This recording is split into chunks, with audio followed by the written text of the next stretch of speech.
हमारे ग्रामीण समाज की संस्कृति बहुत ही समृद्ध और बहुत ही जीवंतता और एक महान संस्कृति है और एक सिविलाइज और बहुत ही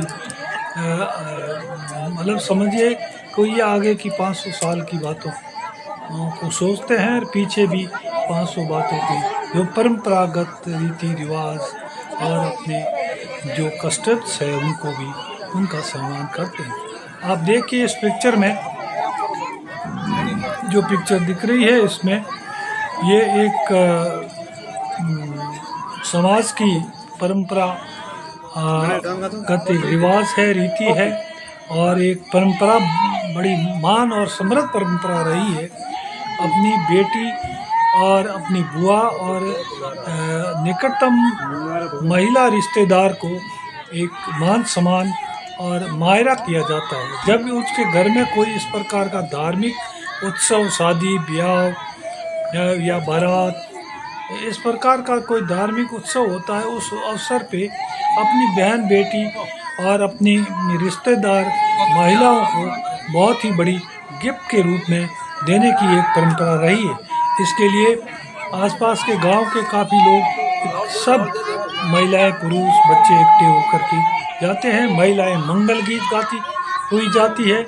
और सारे इकट्ठे होकर के जाते हैं। सभी पूरा गांव इकट्ठा होकर के जैसे एक बेटी के लिए मायरा भरने जाते हैं, तो उसमें सब लोग गांव के है लगभग एक परंपरा स्वस्थ परंपरा रही है। परिवारों के एक इतना प्रगाढ़ संबंध रहे हैं जैसे एक ही परिवार के सदस्य हो, एक गांव के एक परिवार के रूप में इकट्ठे होते हैं और सभी घर से अपने अपने हैं वो एक बेस लेके जाते हैं, ड्रेस लेके जाते हैं उस बहन बेटी के लिए। और इसके अलावा वहाँ जाते हैं तो बहुत शुभ होता है। उनके मंगल कामना बहन करती हुई, मंगल गीत गाती हुई उनके तिलक लगाने स्वागत करने पहुँचती है, तो उसके लिए साथ है वो शुभ मांगलिक कामना के लिए है कुछ बहन बेटी को पैसे दिए जाते हैं, जैसे 100 है 500 है। आजकल तो इसकी रेटें भी बढ़ गई है, 5,000 10,000 तक पहुंच जाती है। और बहन है वो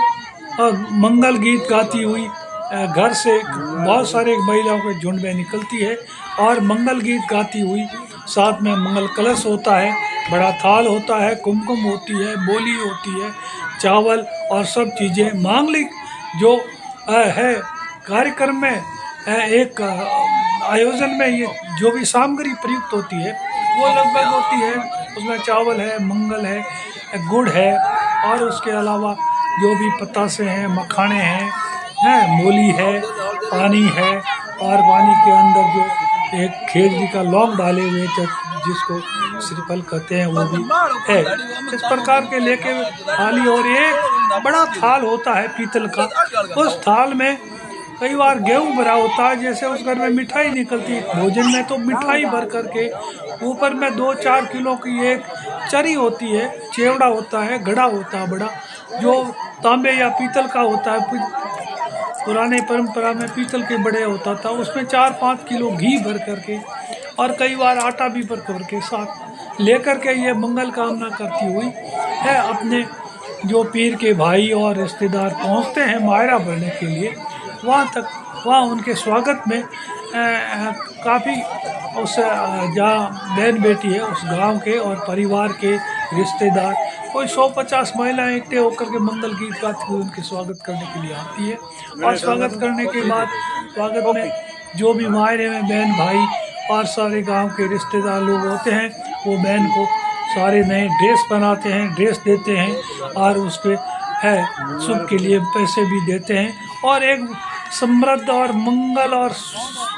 इस प्रकार की एक स्वस्थ जीवन की, सुखमय जीवन की, समृद्ध जीवन की एक कामना करते हुए, एक प्रार्थना करते हुए इस प्रकार का एक शुभ कार्य है वो मंगलमय कार्य संपन्न होता है। ये परंपरा मेरे ख्याल से बहुत पुरानी है, इसका कोई इतिहास तो अभी कहीं ढूंढने में है वो कोई निश्चित तारीख से तो शुरू नहीं हुआ, लेकिन ये परंपरा बहुत पुरानी है। ऐसा माना जाता है। आजकल तो पढ़े लिखे संविधान हो गया, कानून हो गया, बहुत हो गए, लेकिन कहते हैं कि बेटी घर से कुछ भी नहीं लेके जाती है, एक घर में है 20-25 साल रहती है, परिवार के साथ सारी काम करती है अपने बहन भाई माँ बाप के लिए, और फिर वो घर से सिर्फ एक कपड़े पहन के पराए घर के लिए हमेशा हमेशा विदा हो जाती है। और विदा होने के साथ वो कुछ भी लेके, एक मामूली कोई है 2-4 आजकल तो 2-4 5-10 तोले सोना या चांदी के कुछ गहने उसको देते हैं। बाकी पहले के ज़माने में कुछ भी नहीं देते थे, सिर्फ कपड़े पहनना में देते थे, और वो कपड़े पहन के वो घर से निकल चली जाती थी। और ये परंपरा रही है समाज की स्वस्थ परंपरा की, बेटी कभी है वो अपने पारिवारिक जो संपत्ति जायदाद होती थी उसमें पैतृक संपत्ति में कोई हक का कभी इजहार नहीं करती थी, हक के लिए कभी मांग नहीं करती थी। तो परिवार में एक स्वस्थ परंपरा रही है कि बहन इतना हक नहीं मांगती है, वो छोड़ के गई है। तो बहन भाइयों और परिवार के लोगों का एक कर्तव्य बनता है कि उससे एवज में कुछ जिन